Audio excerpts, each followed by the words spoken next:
Hallå allihopa! Det här är en presentation om ordföljd. På engelska word order. Och här ska vi försöka träna på hur man får till en korrekt engelsk meningsbyggnad. Alltså att orden hamnar på rätt plats. Alla språk har en ordföljd. I spanska, franska, italienska, portugisiska och rumänska så används ordföljden SOB, subjekt, objekt, verb. På svenska och engelska används ordföljden SVO, subjekt, verb, objekt. På semitiska språk, till exempel arabiska, används ordföljden VSO, verb, subjekt, objekt.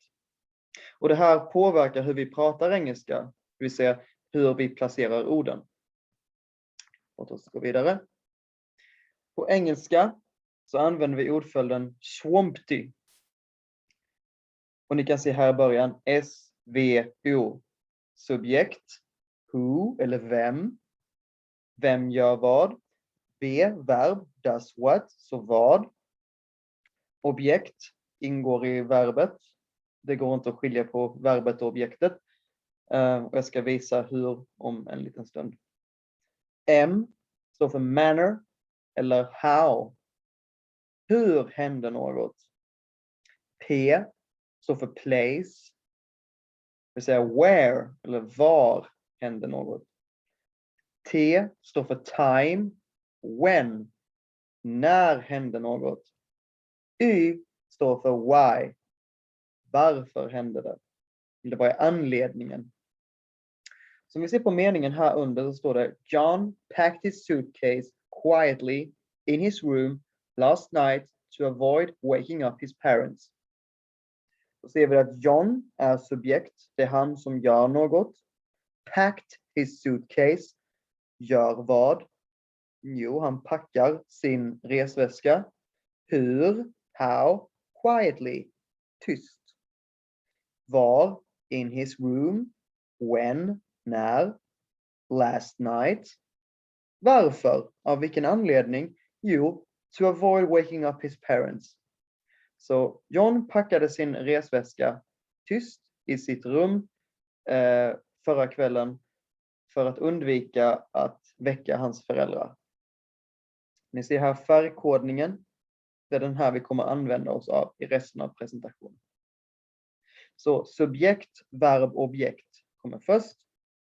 Efter det så behöver vi se vad vi ska sätta efter det. Och då är det alltså manner, how, hur, place, alltså where, var. Och time, when och sist why. Så det är de här fyra som vi ska arbeta mest med. De här är lite enklare, SVO. Subjekt, verb och objekt. Tony, subjekt. Plays, verb. Ice hockey, objekt. Julia played computer games. Played här är dåtid. Emma is playing tennis. Nutid på engelska heter den continuous. They play football. De spelar fotboll. His parents are playing board games. Hans föräldrar spelar just nu, are playing, brädspel. Kanske schack. Subjektet kommer alltid före objektet och nästan alltid före verbet. Du ska aldrig separera verbet och objektet. Till exempel, Johan packed quietly his suitcase. Det blir fel. Varför är det fel? Jo, för att det gröna, hur, how, separerar på verbet och objektet. Packed, verb, his suitcase, objekt. Så, Johan packed his suitcase quietly är alltså korrekt. Separera aldrig verbet och objektet. Och tänk på att subjektet nästan alltid kommer före verbet och alltid före objektet. Vi kan inte säga his suitcase Johan packed quietly. Vi kan inte heller säga quietly packed his suitcase Johan. Johan packed his suitcase quietly. Manner eller how, på vilket sätt, hur. Vi placerar hur efter objektet. John packed his suitcase quietly in his room last night to avoid waking up his parents. På vilket sätt sker handlingen? Här kan vi välja, det här kallas adverb då, och här kan vi välja olika som regularly, angrily, quickly eller slowly.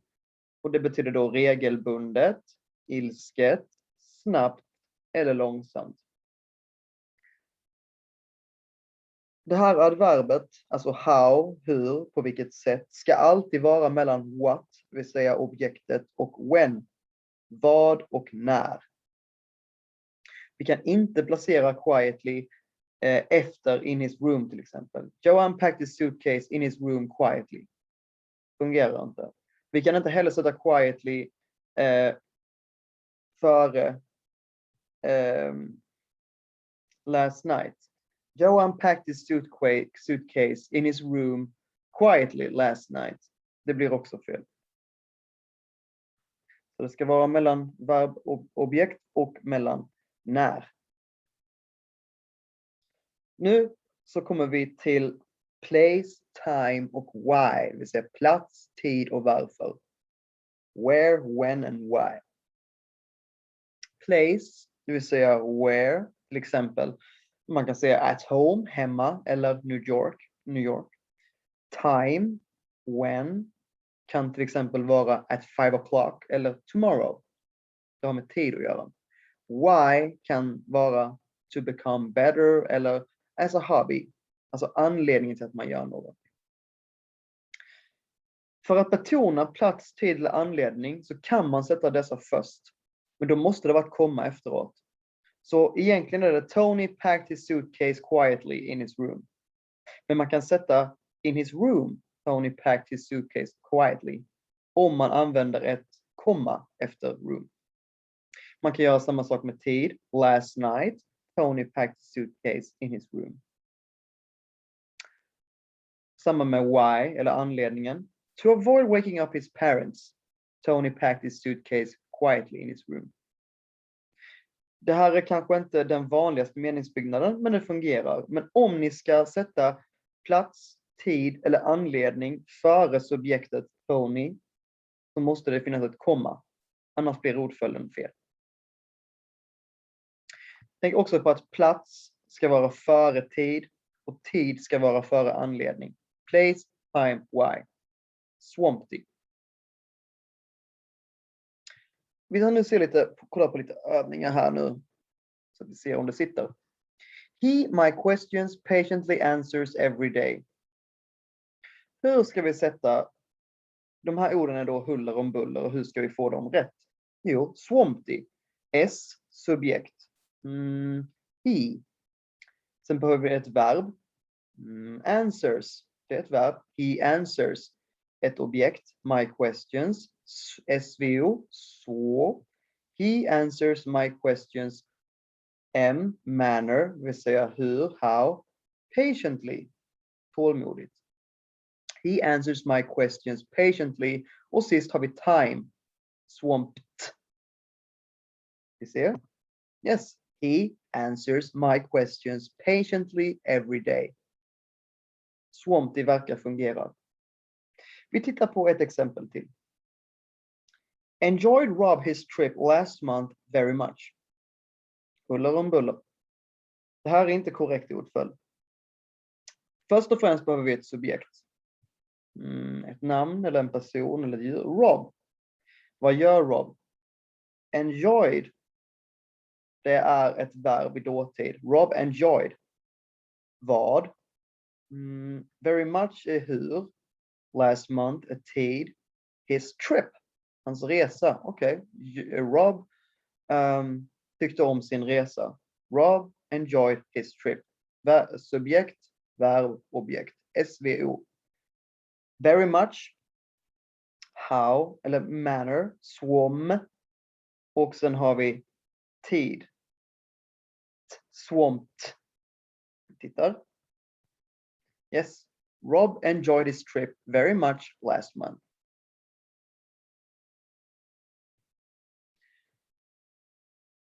Här skulle vi kunna sätta last month före. Last month Rob enjoyed his trip very much. Då måste vi använda ett komma efter month.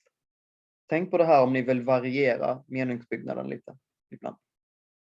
Här kommer lite längre mening. To become a professional was playing football in London every Saturday for a year. Okay. Se här, Saturday, felstavat, ska vara Saturday. Det är också ett stort S, men strunt samma. Okej. To become a professional.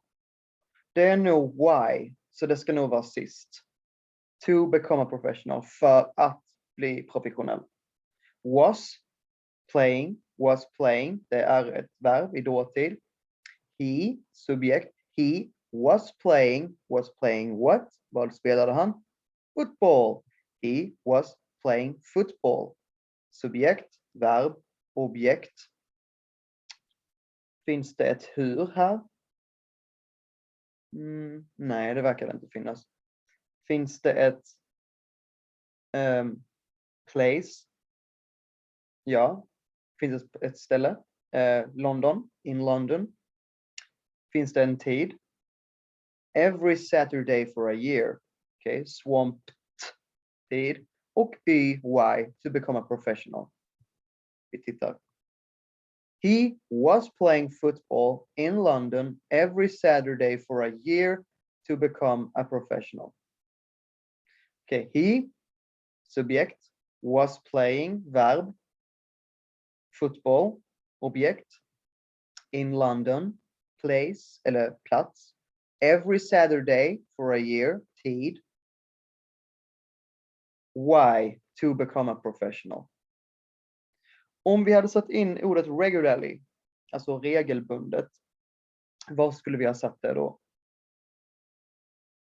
Så manner. Vi hade satt det här. He was playing football regularly in London every Saturday for a year to become a professional. Så S, subjekt, B, verb, O, objekt, M, manner, hur, plats, place, time, tid, to become a professional, why, swamp to. Vi kan sätta något annat först. Vi kan sätta to become a professional, he was playing football in London every Saturday for a year. Då måste vi ha ett komma efter professional. Så att vi märker ut att vi vill sätta lite tyngd på att just det här är viktigt. Annars så skriver vi som vi har skrivit här. Och som ni ser så fungerar Swampty väldigt bra. Så försök att memorera subjekt, verb, objekt, manner, place, time, why.